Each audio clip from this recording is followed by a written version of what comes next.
This is Senior Living Tech Check, exploring how technology is shaping the future of senior living, one conversation at a time. Welcome. I'm Joe Velderman, the Chief Strategy Officer at K4 Connect, and today I am super delighted to be joined by Sarah Thomas. Sarah, welcome to the show today.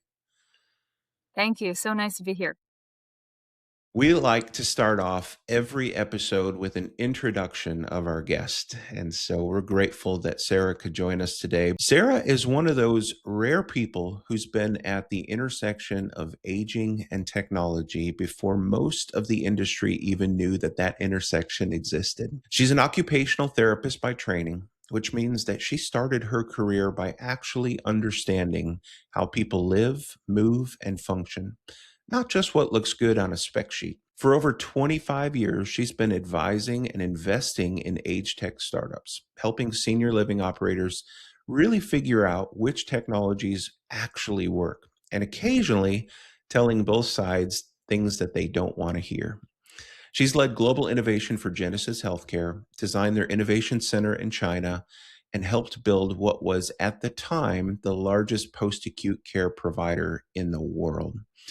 Today, Sarah is CEO of Meztel, a multinational staffing company based in Guadalajara, Mexico, that's really helping senior living providers solve one of their biggest headaches, finding great talent at a sustainable cost. She's also the CEO of Delight by Design, a consultancy focused on creating age inclusive products, brands, and experiences.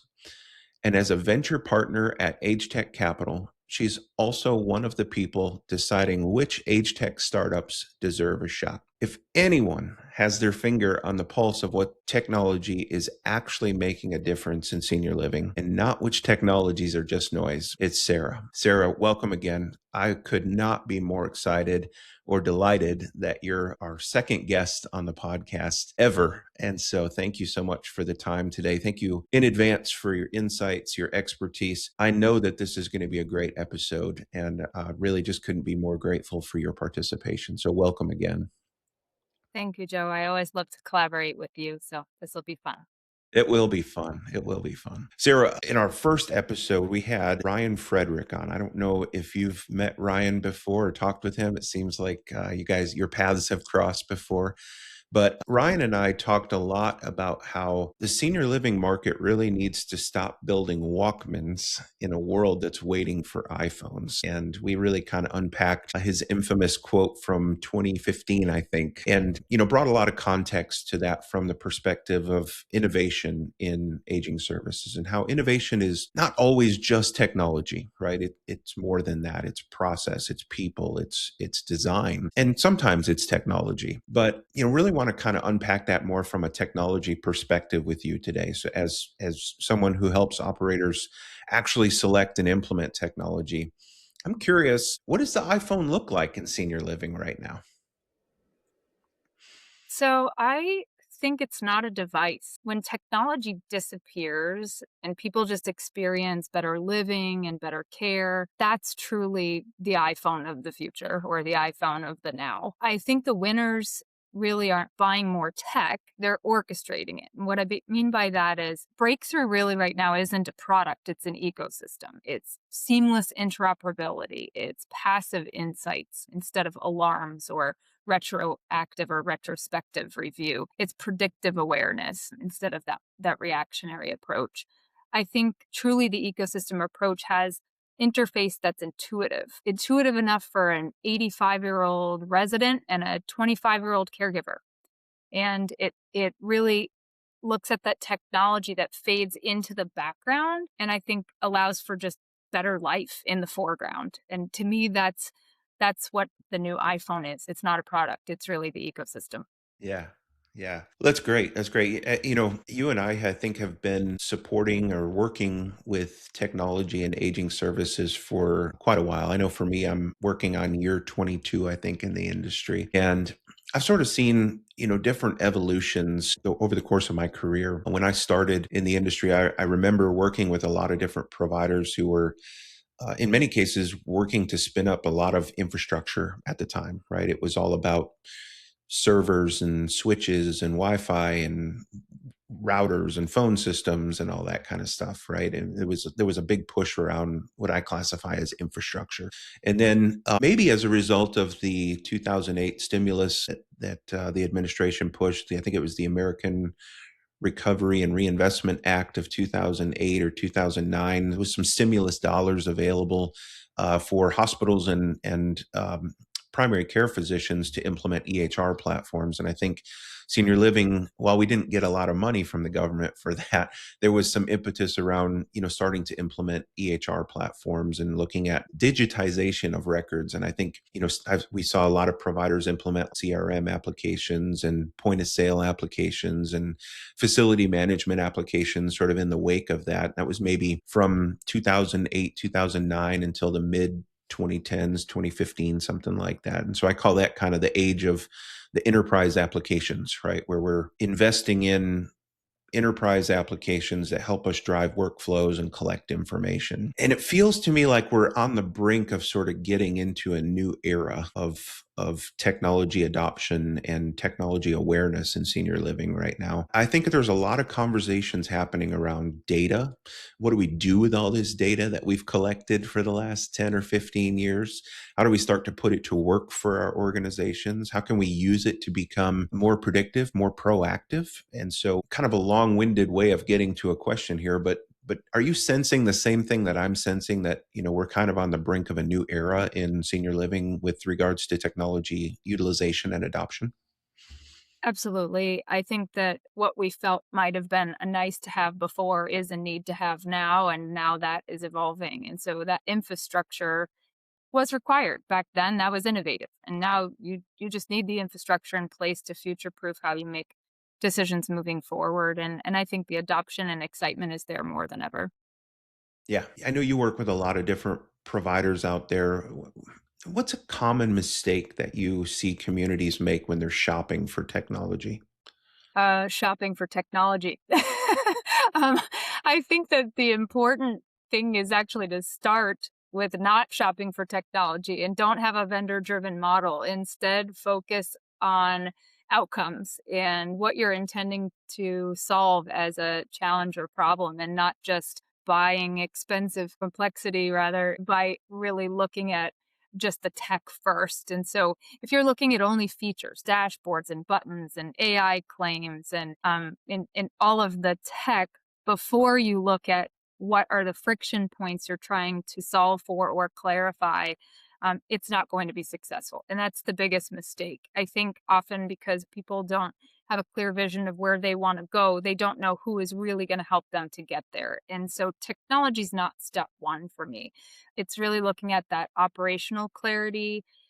Are we reducing staff burden? Are we increasing and improving resident experience and outcome? Are we reducing or preventing a risk? Are we increasing revenue? What's the goal for that technology? And I think that when you don't start with looking at how you're trying to create that experience and what problem you're trying to solve first, then that technology sits on the shelf. And that's the biggest mistake.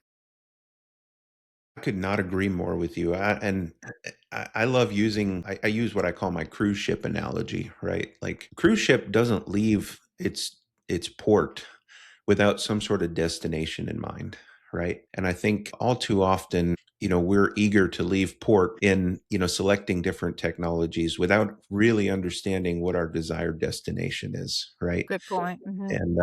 And and so I think you've really teed this up really well, and you've really kind of painted a picture of how important it is to have a destination in mind, right? What is it that we're trying to solve for? What are we trying to improve? What does the future look like for our organization? And then we can really kind of back into, what technologies do we need to help us get there, but also what people do we need, what processes do we need, and what programs do we need to help us get to that destination. I'm curious. I always love this part of the conversation with you. What technologies are you seeing right now that are sort of genuinely moving the needle, not just getting buzz at conferences, but actually changing outcomes for both residents and staff? So I think there's some categories, but first I'd rather start with what what moves the needle and sustainably moves the needle is the technology or solutions that, to me, decrease staff burden, increase insights, and then strengthen human connection. And that can be connection into a family, a resident, that could be with each other. Truly, all 3 points have to be there in order for a technology solution, not just individual vendor, but truly that category to stick in my mind. And it's not just does it work, does it turn on, but does it work for in a sustainable way. So right now I'm seeing pretty interesting traction from passive sensing platforms, more of that ambient learning and ambient sensing of the environment because technology's finally advanced to that point. AI documentation tools, and I know everybody, we took a little while to get to the AI topic actually, and usually it's at the very beginning of any technology topic or conversation, but the AI documentation tools that are going to reduce the staff burden, again, increase insights, allow for more human interaction and connection, I think is important to look at. Engagement systems that are improving personalization of the daily life experience. As an OT, I'm always looking at human-centered design, and it's these engagement systems are finally personalizing because they're capturing more data. And then the last category I would say that I'm excited about, especially with Mezcal, is just the workforce extension models that are blending remote teams and remote resources and on-site teams and allowing for better efficient use of tech to enable service delivery. Individually, none of those are that sexy or exciting. Individually, they don't, stand alone in an exciting way, but I think together it fundamentally changes staffing and quality of life of the partners and employees, but also quality of life of the resident experience. And I think the common denominator for each of those platforms or pieces of the ecosystem are that they help people do their jobs better and then give residents more agency. And that personalization, that efficiency, and that proved quality of life, I think exciting. I think to see them all work together around those three elements. I love that. I love that. I don't think I've heard that presented that way before, but that is a great lens to be looking at, how all these incrementally innovative efforts come together to really foster some real change and some real benefit in the industry from a tech perspective. That's really, really well said, Sarah. I've heard you say before that operators shouldn't just chase companies because they call themselves an AI company. We'll get right into the AI topic here.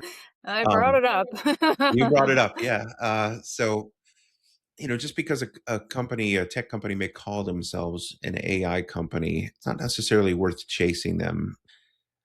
What's your thoughts on how senior living should evaluate whether an AI solution is real or just a buzzword wrapped in a demo? Without calling the kettle black, I think there's a lot of, not just in senior living, but I think there's a lot of tech companies out there that are sort of embellishing this word AI, right? And how can a senior living provider evaluate whether an AI solution is real or sort of fabricated?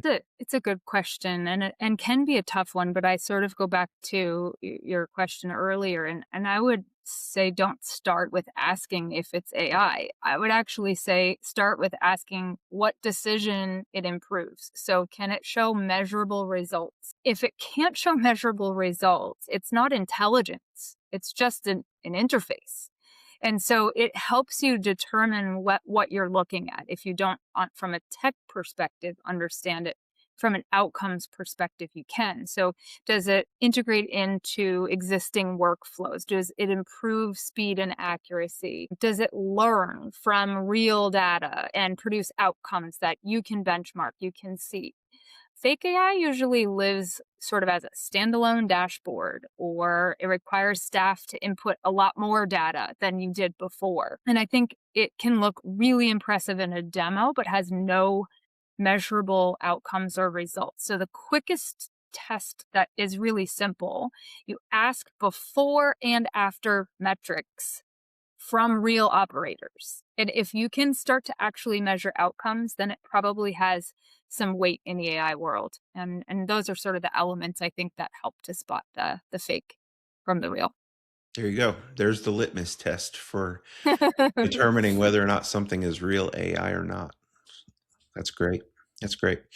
So, I want to go a little bit deeper with you on this AI topic. From my perspective, AI, there's been remarkable advances in AI, right? Whether we talk about generative AI using large language models or agentic AI using language models or computer vision AI. Over the last 5 years, 6 years, there's been truly, truly tectonic shifts in capabilities with technology and intelligence, right? But for me, sort of one of the challenges that I see with our industry is a lack of readiness to take advantage of some of these tools, because these tools, I look at it, very simply, kind of like this tool is a vehicle, right? And just like a minivan or an SUV or a pickup truck is going to need some sort of fuel to make it run, whether that fuel is electricity or unleaded gas or diesel or whatever.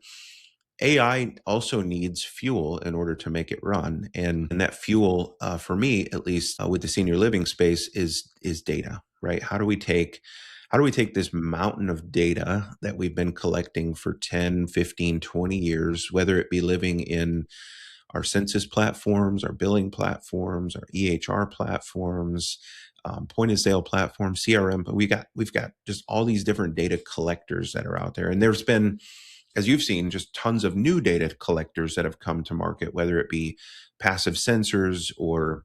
But all this data sort of lives in silos, right? And how do we as an industry sort of put together a strategy around all of this data that we have and position it as a fuel to begin to allow AI to put it to work for us, from your perspective?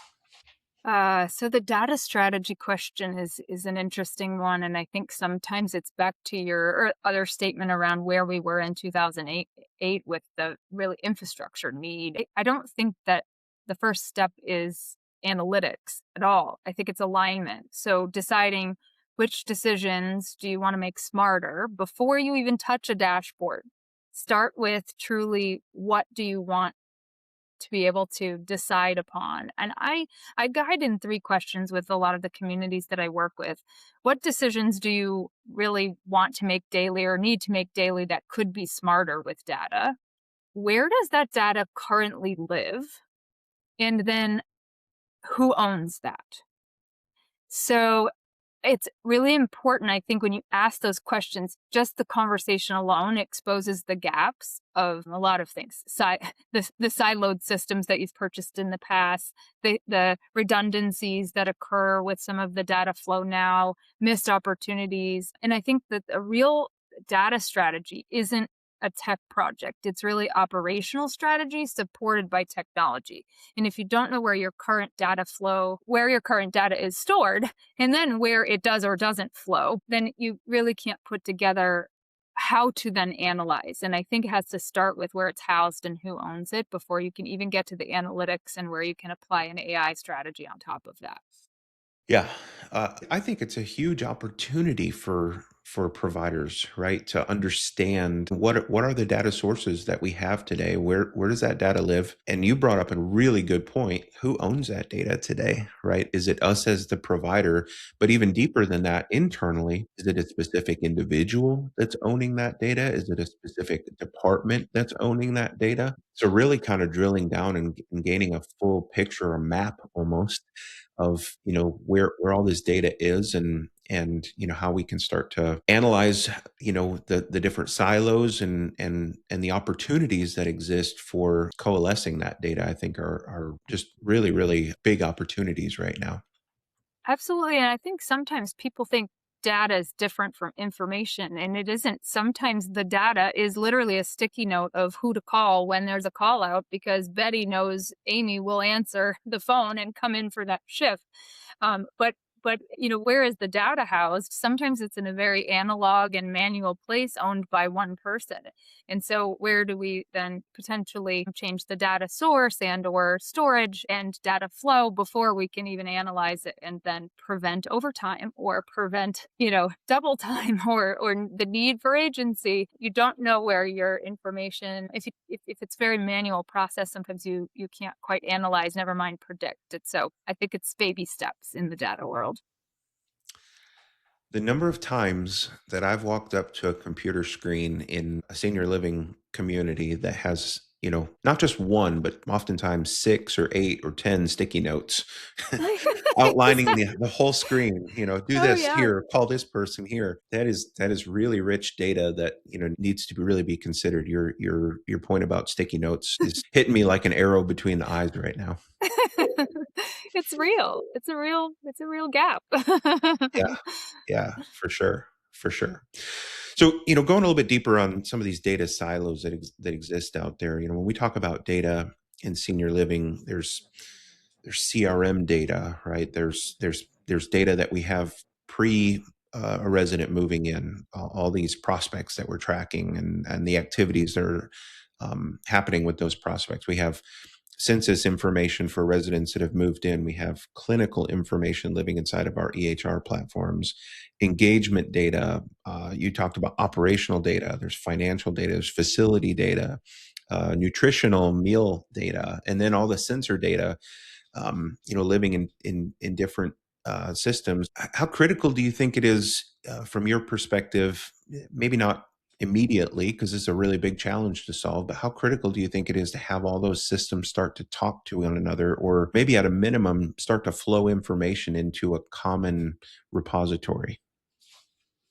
Oh, I think it's highly critical, and I think that we can't proceed as an industry without demanding as a customer interoperability between systems and understanding that each individual vendor can't be siloed and own the data, because we should go back to the human experience and that human-centered design around an individual and all of their activities and lifestyle choices and everything that touches in their environment, in their service, in their product, in their day, and that all of that belongs to them. And how are we going to make more informed decisions about their care, help them make more informed consumer decisions about their own lifestyle and just their own daily needs and desires if we don't have that information talking to each other. And when systems don't talk, the staff becomes the integration layer. And so integration isn't really an IT strategy that sits over here.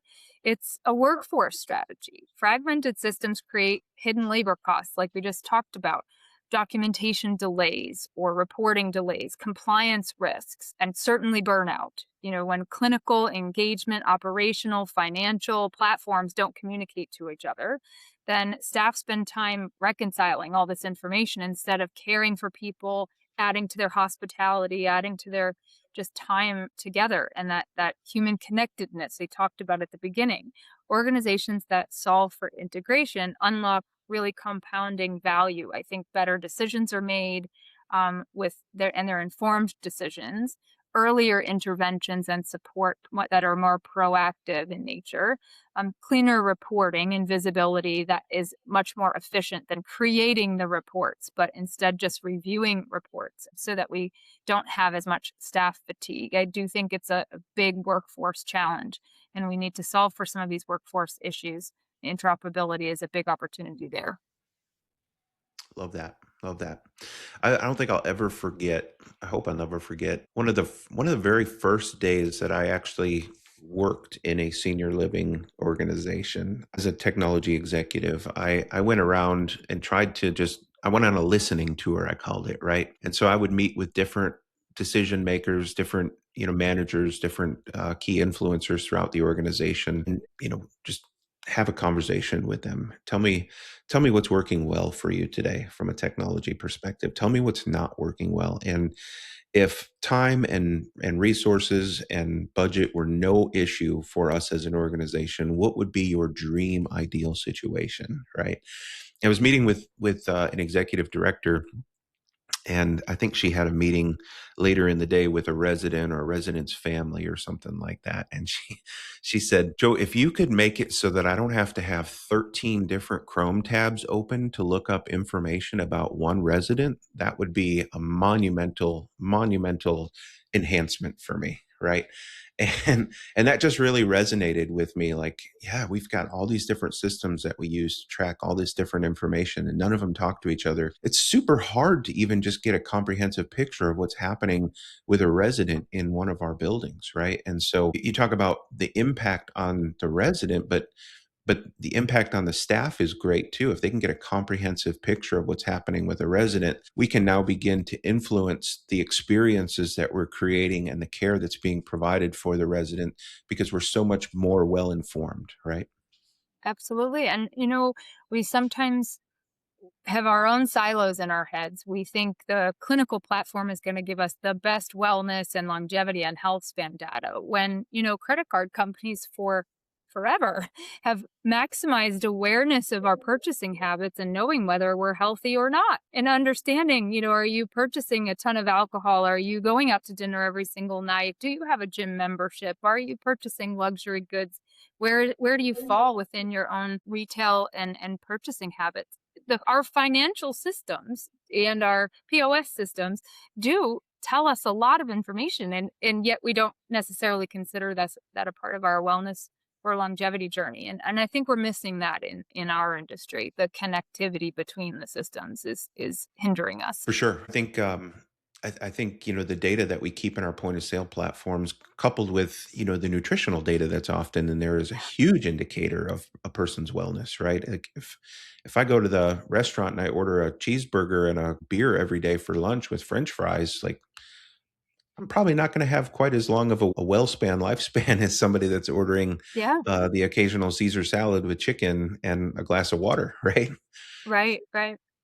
Yeah, and informed consumerism, just reminding us of our own patterns and behaviors. And sometimes things get away from us. And can we be reminded, and can we have that person centered and really personalized view? It's not only the staff member that wants less than 50 tabs open. We would like our own view of our own habits and decisions and the impact of that.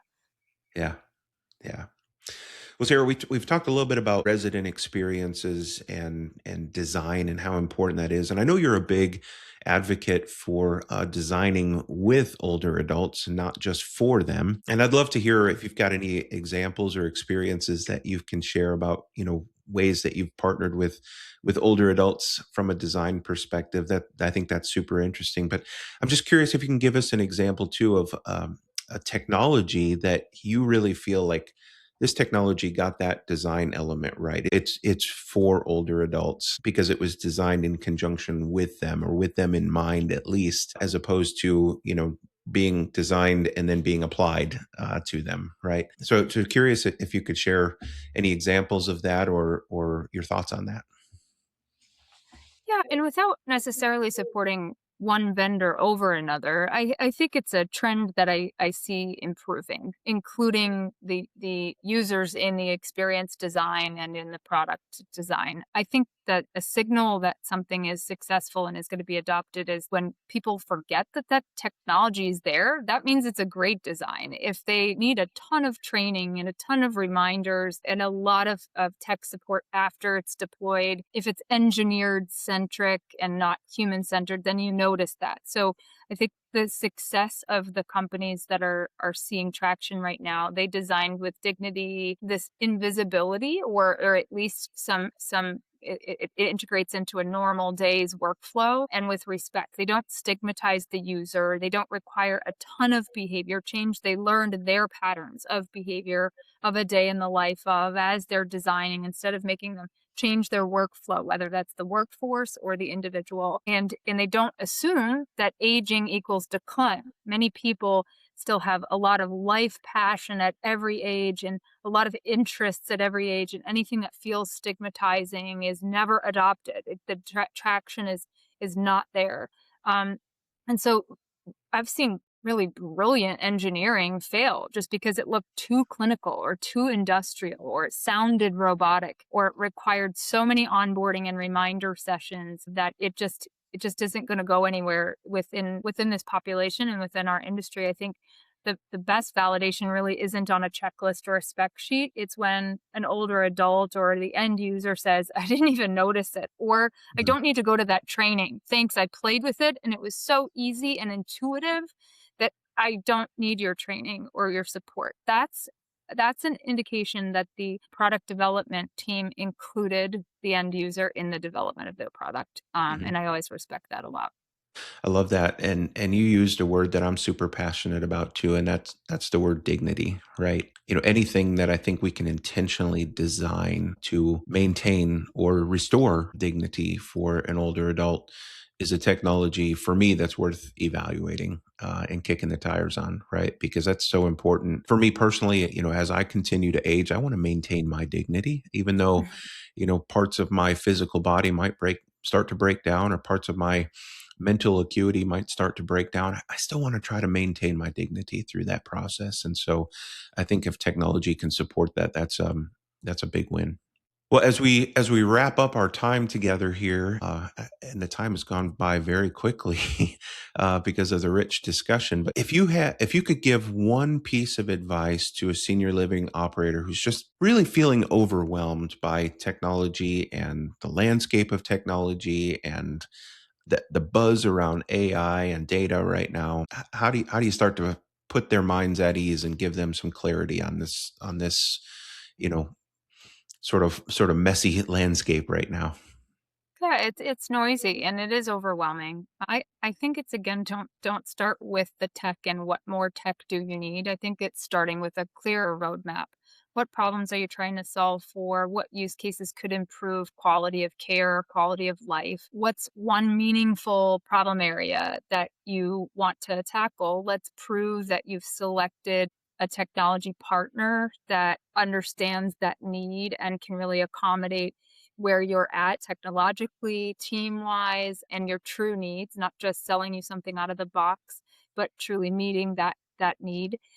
Prove that it works and then scale it. I think starting those incremental approaches, but with that clear roadmap is helpful. It doesn't happen, that transformation doesn't happen when you digitalize everything at once. Most teams cannot do that. It happens when you pick a priority, whether that's staffing stability or falls reduction, resident engagement, length of stay. Line your technology stack with that outcome and keep your focus on where you're headed with that cruise ship.